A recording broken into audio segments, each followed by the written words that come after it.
Hello everyone, and welcome back to a very spooky episode of Disney News Channel. Today we will be diving into a very spooky movie, The Haunted Mansion 2023. The plot follows Ben Martin, played by LaKeith Stanfield, and Father Kent, played by Owen Wilson, as they team up to help a mother, Gabbie, played by Rosario Dawson, and her son, save their house from a sinister spirit. Unfortunately, what should be a bone-chilling movie turns into kind of a snooze fest.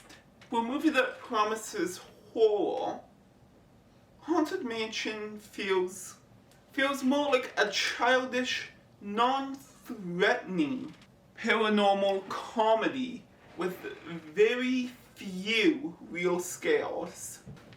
Early on, we get a glimpse of the iconic horrifying ghost, but unfortunately, it isn't played by Ivan Orwin, the actor who played her in the original ride. To make matters worse, early on we get a glimpse of the iconic horrifying ghost, but unfortunately, she only has one small scene in the opening and is never heard from again. To make matters even worse, the ghost isn't even played by Ivan Orwin, the actor who played her in the original ride. That would have given us a nice sense of nostalgia. Unlike the ride, where the ghosts are the stars of the show, they kind of take a back seat this time around, and only the villain is remotely important. In fact, all the actual ghost action takes place in the second half, which is so weird to me, because we see the ghosts in the first half, but they don't do anything meaningful with them. Why wait? As for the team assembled to save Gabbie's house, they all lack any real chemistry with each other. We barely spend time getting to know these characters before another character is introduced. The only exception to this is Father Kent, but even that is kind of confusing in its own way, because Gabbie hires him to save her house, but he doesn't join the action until much later. Again, why wait? In the end, the story feels like a massive disappointment. What could have been a fun, eerie story is just kind of boring and predictable. Ironically, the final act, where Ben enters the haunted realm, is exactly what I wanted to see from the rest of the movie. But unfortunately, it's too little too late to be anything truly meaningful. Ben is probably the most developed character, but even his arc has a few weird choices. Why is a paranormal investigator skeptical about ghosts? This choice makes absolutely no sense. It's a baffling character choice that does not make any sense and could have easily just been cut out and nobody would know the difference. Later, we learn about the tragic loss of his wife.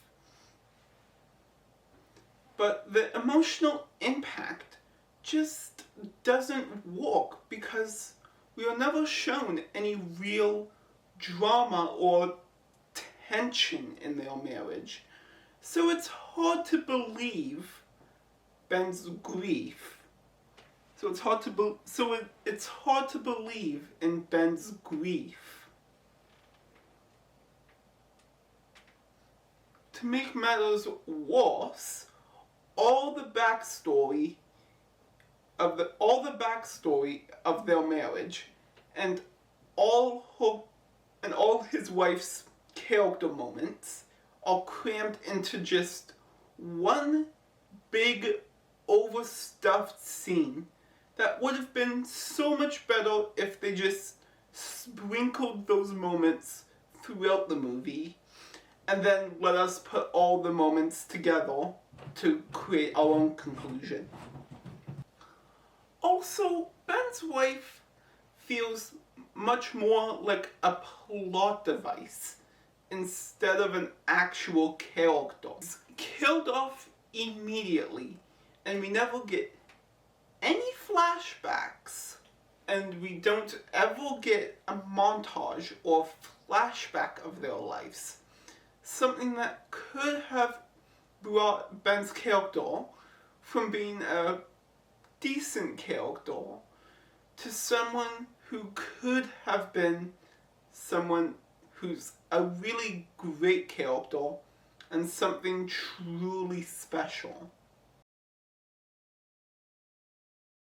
The side characters are barely fleshed out and very one-dimensional.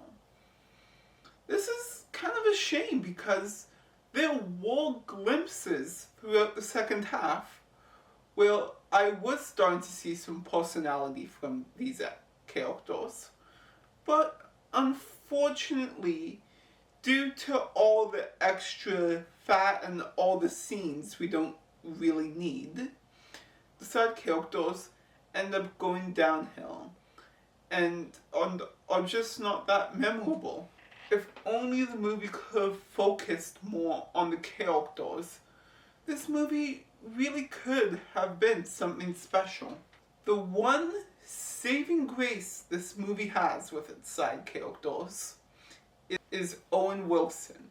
His one-liners are so funny and add so much life and charm to this movie.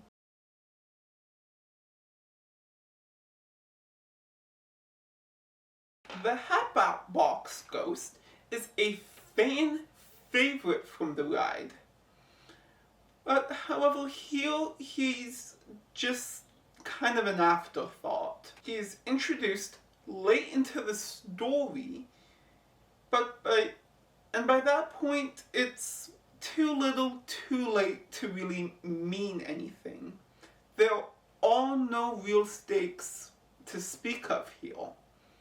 And worst of all, he drags all the other characters down with him, robbing them of all their agency and turning them into damsels for the final act. One of the strangest decisions this movie makes is its weird tonal shift from the ride that's supposed to be spooky and fun, but for some reason is now this very dark, serious, dramatic movie. Who wrote the original ride and thought, you know what this ride needs? More drama. The tonal mismatch. The tonal mismatch is jarring. And the movie tries to correct this by speeding through the character arcs in the second half.